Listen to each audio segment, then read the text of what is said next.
Hello, Year 4. Poor little bear. Pip doesn't seem to have much luck with the Bearkeeper. Let's see what's in store for him next. Chapter 26. Darkness embraced the city. The streets turned black. People hurried home. No one wanted to be outside. After sunset, sensible people shuttered their windows, bolted the front door, and stayed inside till sunrise. Pip walked slowly, keeping to the shadows, looking around all the time, watching for danger.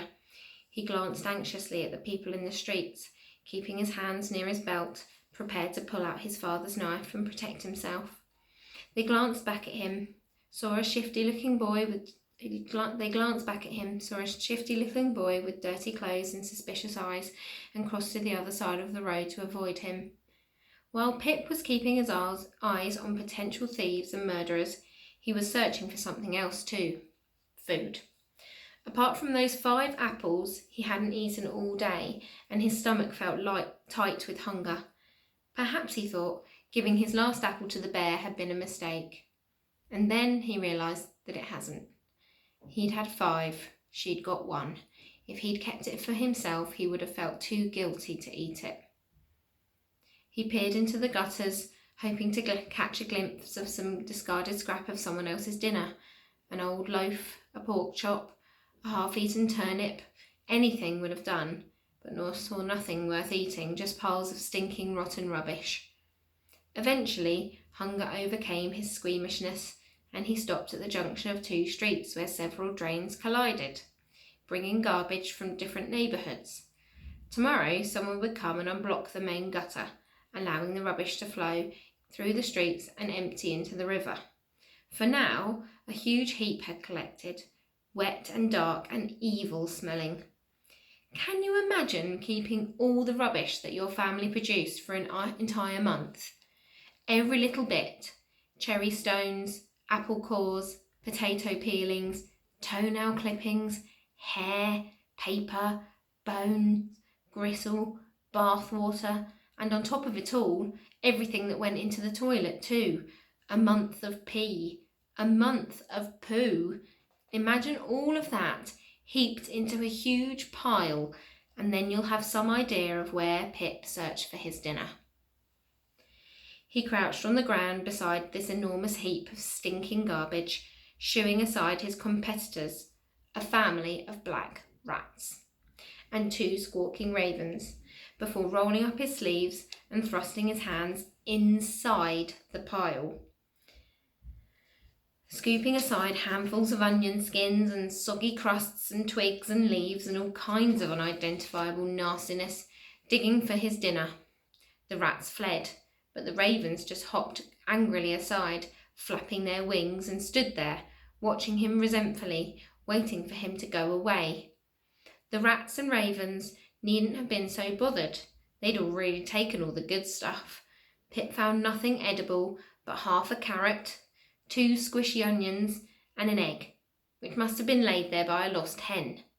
He washed them in a puddle, then hurried away. Cawing after him, warning him never to return, the ravens pecked over the new rubbish that he'd exposed. Have you ever eaten a raw egg? Until that day, neither had Pip. But he was so hungry he would have eaten just about anything. In a gloomy, deserted alleyway, which went nowhere, he squatted in the shadows, hidden from passers-by, cracked open the egg, and forced himself to gulp down the wobbly yolk and dribbly white. He swallowed the last dregs, then licked out the shell. There, when he'd eaten the egg, the carrot and the onions, he slid further into the shadows, making himself invisible, and wrapped his arms around himself. He was cold, lonely, and miserable.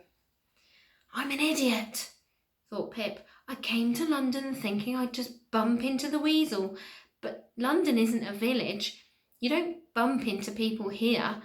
You could walk the streets for a week, day and night, and you wouldn't find who you were looking for.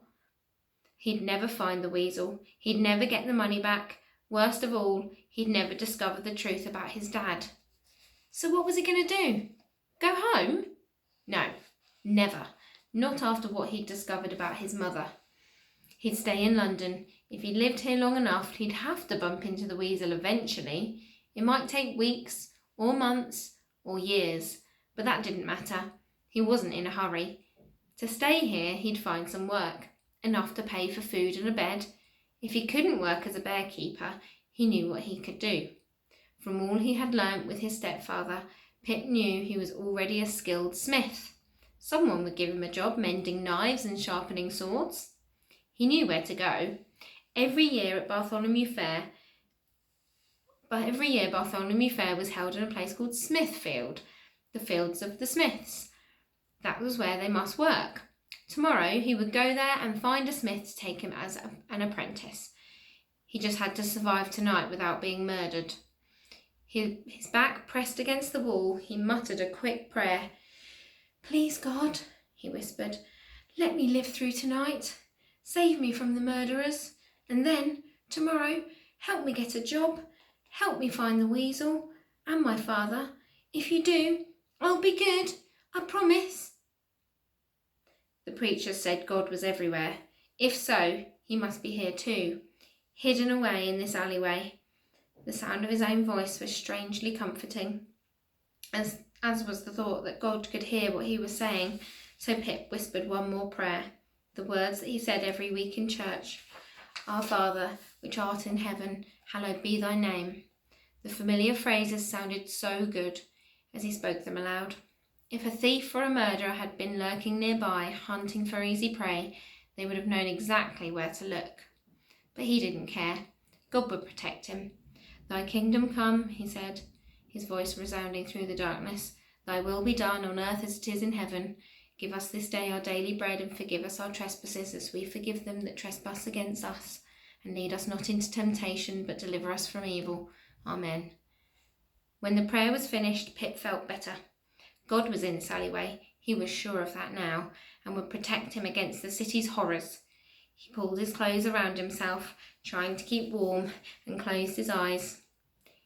He didn't go to sleep immediately. He lay there for a long time, thinking through the events of the past few days, remembering what he'd seen. His thoughts returned again and again to the bear, and he tried to decide which of them was worse off, him or her.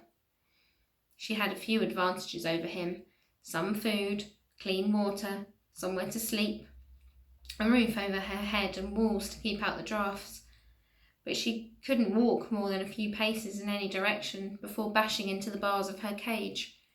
He might be lost, lonely, hungry, cold, and penniless, but at least he was free. Given the choice between her life and his, Pip had no doubt which he would choose. It was always better to be free.